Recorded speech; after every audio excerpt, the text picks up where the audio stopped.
Today we're removing a tile floor. It can look pretty intimidating if you haven't done one before, but it's actually quite simple and easier than you might think. There's a few things you're going to need for the project. First, you're going to want a hammer. Now, this is a framing hammer. It's not the heaviest hammer out there. This is a 21 ounce, but it does the job just fine. If you have a little home improvement hammer like this is more of a tack style hammer.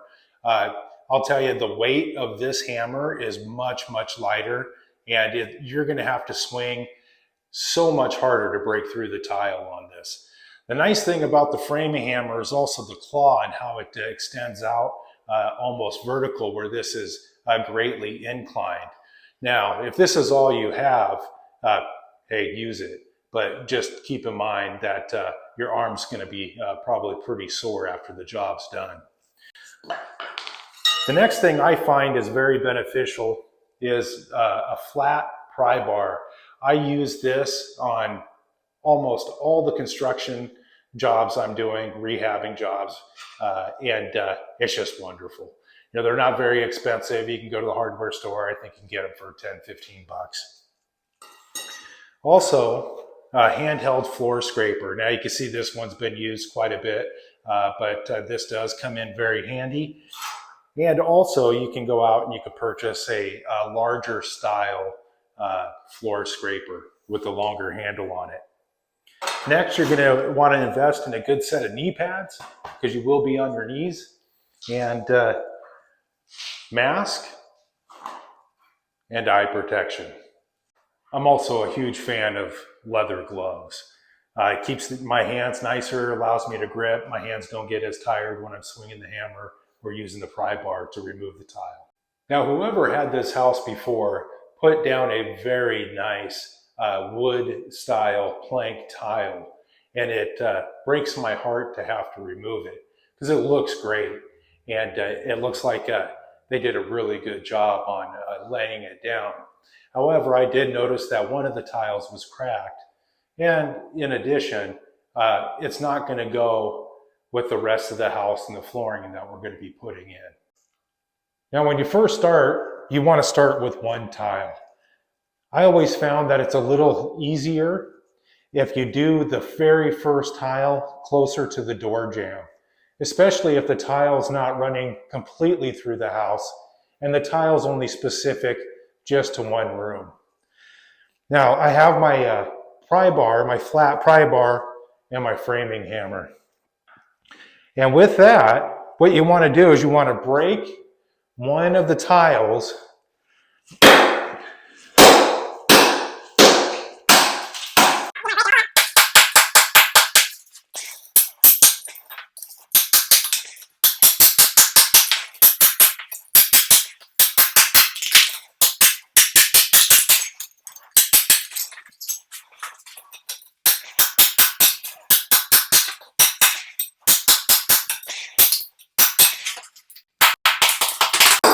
I also found it's easier to use the claw style if you're going to just be striking it with the hammer and not using your pry bar.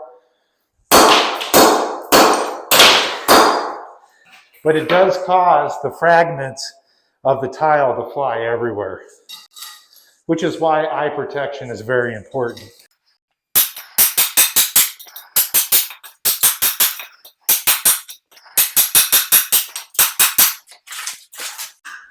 Another thing, when you're swinging the hammer, a mistake I see a lot of people who aren't in the construction industry or just getting into the construction industry doing is they hold the hammer high like this.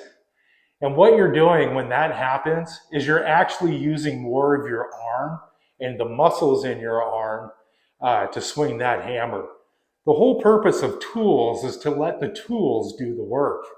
So when you're using a hammer, you want to hold it down low. That way you're maximizing all the weight of the head of the hammer, and all you're doing is swinging your arm, and the hammer is doing the work.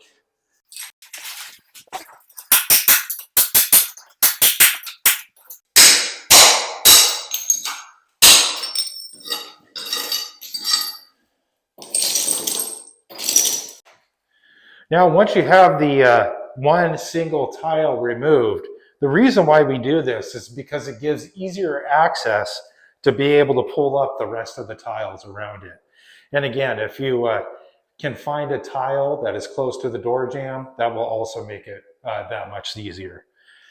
But once that tile is removed, all we do is all I do is I take my pry bar, I'll put it right on the edge, if you can see right on the edge there of where that busted tile is already. Then I just hammer down on it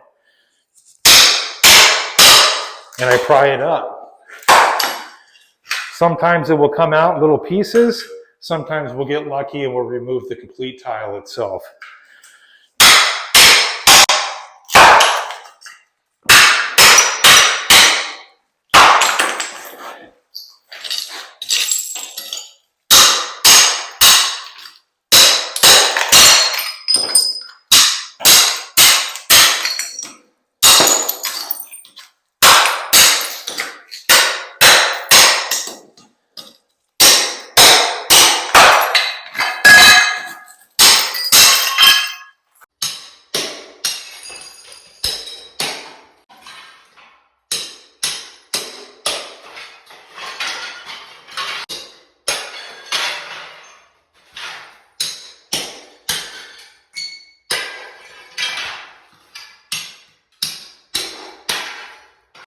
Now, once the tile's removed, you will see grout or the mortar that's left over from when they laid that down to place the tiles on top of.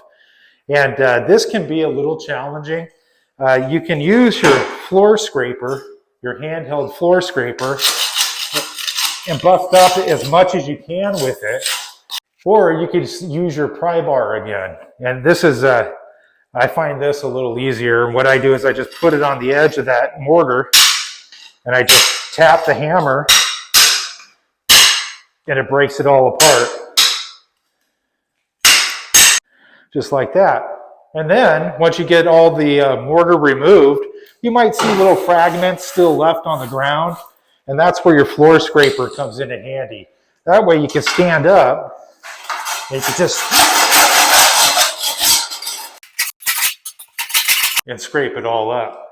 Now, if you are putting a snap lock style laminate hardwood looking floor, a floating floor over it, these little imperfections, you want to make sure you get this all flush, extremely flat to the ground, because these will poke through and they will ruin your snap lock laminate flooring. Hey, look, I really hope this helps you out with your tile removal project.